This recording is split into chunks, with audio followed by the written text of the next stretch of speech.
Hello and welcome back. This is video number 2. So let's talk about competitive research. You see, the best way to understand how you can rank better is to know what is already ranking in your niche or your market. So what we want to do here is we want to analyze the videos that are on the top. And I want you to specifically look at what titles, what descriptions are they using. And what thumbnails are they using that are eye-catching? And what is the user experience like when you click through those videos? So let's go ahead and do some competitive research. So for the sake of making sure that we find YouTube videos that actually relate to promoting a product, what I want to do now is just to pick a product out of the blue and let's take a look at YouTube. So one product that I've been using for a while now, which has been really awesome, is called the Instant Pot. It's basically a pressure cooker that cooks food at a really fast rate. So what we're going to do is we're going to hop on over to youtube.com and we're going to type in Instant Pot and see what we get. So I'm not going to click enter just yet because I'm interested in getting an idea of what kind of potential keywords that we could rank on or what potential videos that we can create. And we'll talk more about this in the next video. But for now, let's just do some basic keyword brainstorming and then of course do some competitive research. So Instant Pot, we got Instant Pot recipes, we got Instant Pot ribs, Instant Pot roast. So let's just click here and see what we get. Now we can see how to use Instant Pot has 316,000 views right here. Instant Pot chicken, top 6 easiest things to cook in your Instant Pot. Perfect for beginners. All right. So let's just take a look at the top 3.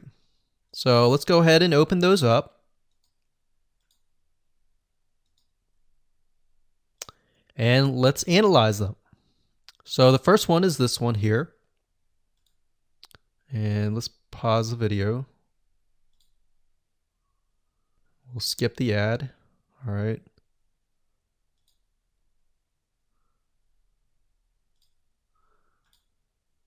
Okay, so how to use the Instant Pot 101 for beginners.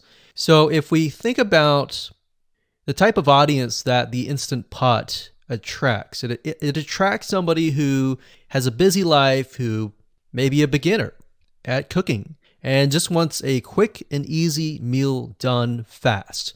So we can see that. So one thing that I like to do is I like to copy the titles to Notepad. Just kind of get an idea of what we're dealing with. So that's the title. Looks like she's promoting an Amazon affiliate link. We can see that here, Amazon.to.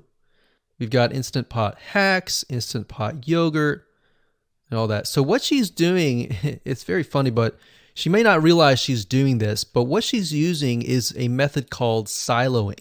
And she's basically telling YouTube, hey, not only do I have this video on Instant Pot, I've got Instant Pot hacks, yogurt, recipes, and other recipes. So let's just copy that in here. So that's video number 1. So we're going to rank it from video 1, video 2, and video 3. Let's scroll down a bit. We've got 373 comments. I will say when it comes to YouTube, they're looking for engagement. So comments is good, likes are good, even dislikes are good as well. Even though dislikes are bad from a human standpoint, it tells YouTube that there is engagement. All right. So sometimes we're going to be able to view, we can't do it here, but sometimes you'll actually be able to view more data. But for now, you can't hear. Now we can actually dig deeper if we want to. So let's just take a look at Natural Brittany's YouTube channel. Because when you're doing competitive research on YouTube, it's not just that particular video, it's actually the whole YouTube channel as a whole, the authority that that channel holds. So she has 116,000 subscribers. Click on the videos. She has a good amount of videos that talk about anything, looks like from cooking, from budgeting, from grocery, a lot of very similar videos. So let's scroll down. And now let's go ahead and take a look at the second highest ranking video. So if we go back over to here, and this is the Instant Pot Chicken Cook With Me, meal planning, meal prepping, Sunday setup. So let's go here, take a look.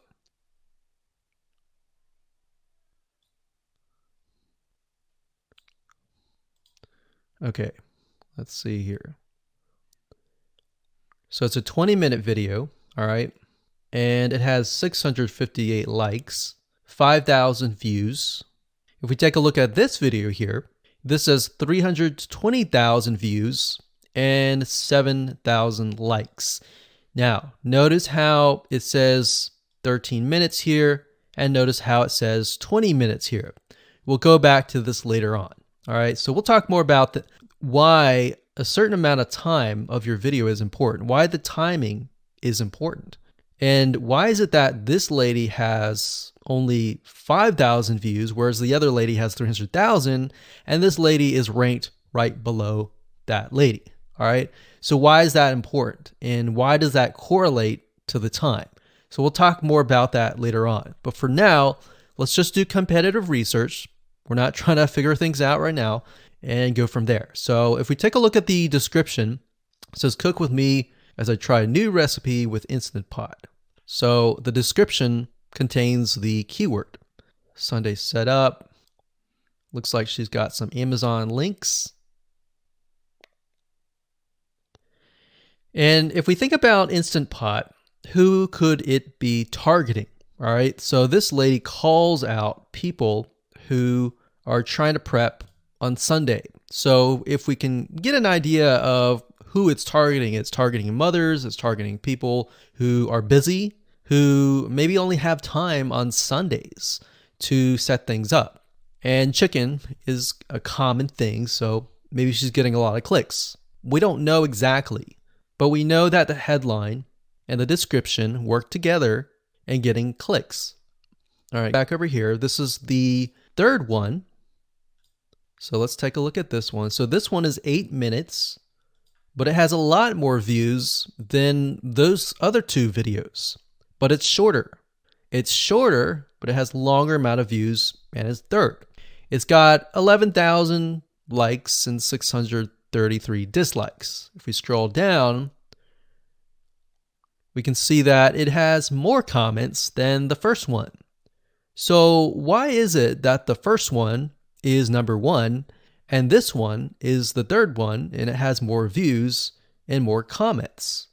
Well, we don't know exactly why, but I have a hunch as to why that is, which we'll talk more about ranking and what Google and YouTube is looking for later down the road. So that's that. Let's just copy that title. And I'm going to go ahead and pause this video and we'll copy and paste that information to the notepad. Okay, so I went ahead and copy and paste the information. So this is video 1, this is video 2, and this is video 3 down below. So let me make this bigger. So we have this information. So as we're kind of analyzing the competitor, we want to save this for later, but can you kind of see a similarity here? So this is calling out the target audience. This is calling out the people who are busy essentially. And top 6 ways, top X ways, top certain number ways is always a good title. So perfect for beginners. So if you can imagine, we already see that this title has beginners. This one's calling out perfect for beginners. And this one essentially is calling out people who are busy. So it's a target audience. So that's key. So having this in hand gives you a better idea on what potential titles and descriptions that you can have. Now, you can do some deeper dive competitive research using specific tools. And one specific tool is called Social Blade. So that's socialblade.com, as you can see here. And I like to use this to kind of get a better idea of the YouTube channel as a whole. Because what you're trying to figure out is, did this person rank because their channel as a whole has a lot of traffic? Or did this person rank simply because of the titles and the description? So there's many factors that come involved, but let's take a look at Naturally Brittany.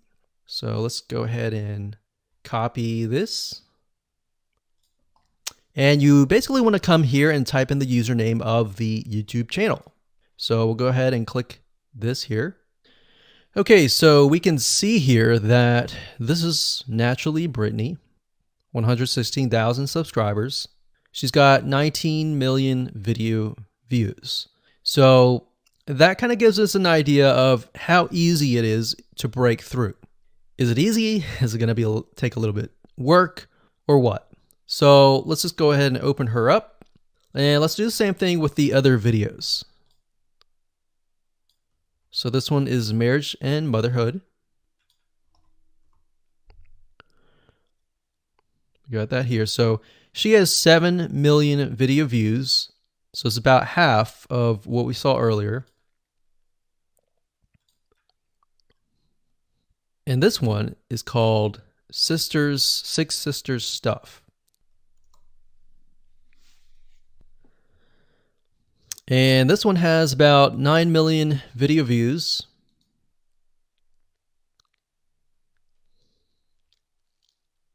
So right off the bat, we can see that if we were to rank on the keyword Instant Pot, it's going to take a lot to break through. But the way we can break through is by using essentially subcategories of that keyword.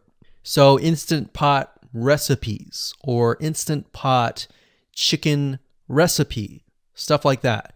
So we can see that each one of these has about 100 to 200,000 subscribers. So you're going to have to be competing against that. Now, obviously, if you have a good size YouTube channel, that will usually mean that you can break through fairly easily. But if you're just starting out, then breaking through on that keyword is going to be a little bit more difficult.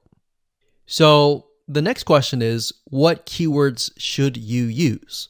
And we'll discuss that in the next video. Hello and welcome to video number 8.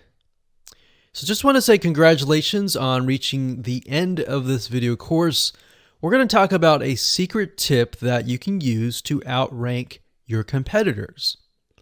So we briefly talked about why having a longer video was important, right? So one secret tip that we can give you is that what we have found that works is the following. Longer videos in the sense of live streams, which means you get on YouTube and you talk to people live. You have webinar replays and videos where people expect them to be longer. So in other words, people are expecting these to be longer.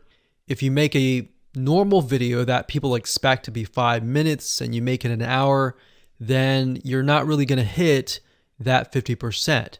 But when you have a live stream or a webinar replay, usually people typically expect it to be at least 1 hour. So because people expect it to be 1 hour or longer, they expect to take time out of their busy schedule to actually watch your longer video. And what we found is these work really well compared to the average video. So let's discuss what you need to do in terms of software or even web applications that you need to create live streams and webinar replays.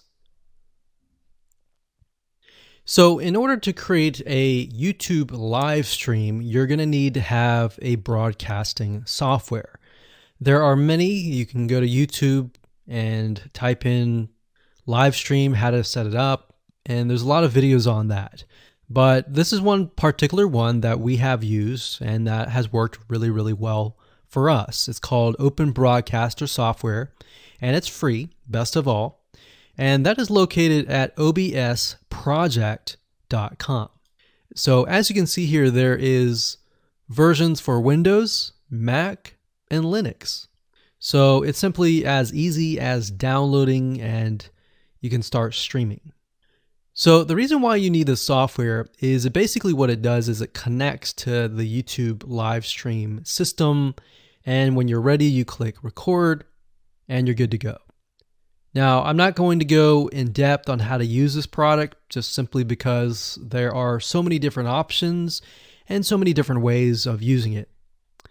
Now, like I said, the tip is when outranking your competitors to have longer views. This is good for kind of a face-to-face talking head type long video. Now, if you want to use a camera, you can do that. If you want to do something like screen capture, meaning you're going to show your screen, then you're going to want to use something like GoToWebinar. And you can go to gotomeeting.com/webinar to do that. Another tool that we have used, which as of now, it is free, and who knows, it could change. So GoToWebinar does cost money, but it's a nice way to kind of engage with people. So this is the route that I would go if you are engaging with people. If you're not engaging with people and you're simply doing screen capture, there is a tool called Use Loom. Let me show it to you. So useloom.com. Loom is essentially a Chrome plugin, and what it does is it allows you to record your screen. It's super easy to use. In fact, it's super, super fast. It's so fast that you can literally start recording, and within seconds when you're done, you'll have the video in hand. And you can download the actual video file to your computer really fast. So those are the three options that I would go to, and really depends on the avenue that you want to take. So like I said, create a longer video, but just don't create any content. Make sure that the content is valuable, because you want to make sure that people watch all the way through, or if not, watch at least 50%.